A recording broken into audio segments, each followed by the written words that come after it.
یہ دنیا کے اندر انسانوں کے کولوں جڑا گناہ ہوندا یہ بارے بڑے دانشور رکھمن پریشان ہوئے اور سوچیا انہوں نے کہ اللہ تعالیٰ نو بندے دے بارے پہلا نہیں سی پتا بھی انہیں گناہ کرنا۔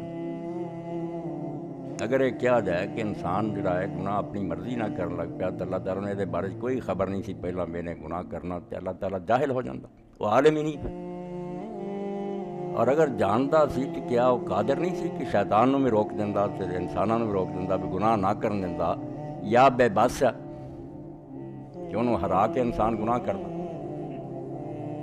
اور اگر یہ دونوں گلاں نہیں جانتا بھی ہے پہلا تو روک بھی سکتا، تو پھر روکتا نہیں، تو پھر راضی ہے، گناہ نو پسند کرتا،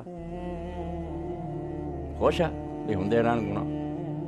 یا یہ کی حکمت فلسفہ ہے گناہ جڑا ہے اللہ تعالیٰ نے گنجائش کیوں کڈی بھی بندے دے کر لین دیندا ہے؟ کیونکہ آج تینیں شاں پہلیاں جڑیاں انہاں دا جواب صاف ہے بھی نہ تو یہ کیا جا سکتا کہ اللہ تعالیٰ نے پہلا تو نہیں سی پتا بھی انسان نے کی کرنا، جانتا سی، روکن سے بھی قادر ہے، وہ چاہے انسان بے بس کر دے، نہ زنا کرن دے، چوری نہ کرن دے، لولا لنگا کر دے، کر سکتا، مگر کرن دیندا گناہ تے راضی بھی کوئی نہیں۔ لا یرضی لعباد الکفر، اللہ بندیاں واسطے گناہ نو پسند نہیں کرتا۔ تو پھر کیوں گناہ اللہ تعالیٰ نے ہون دیتا؟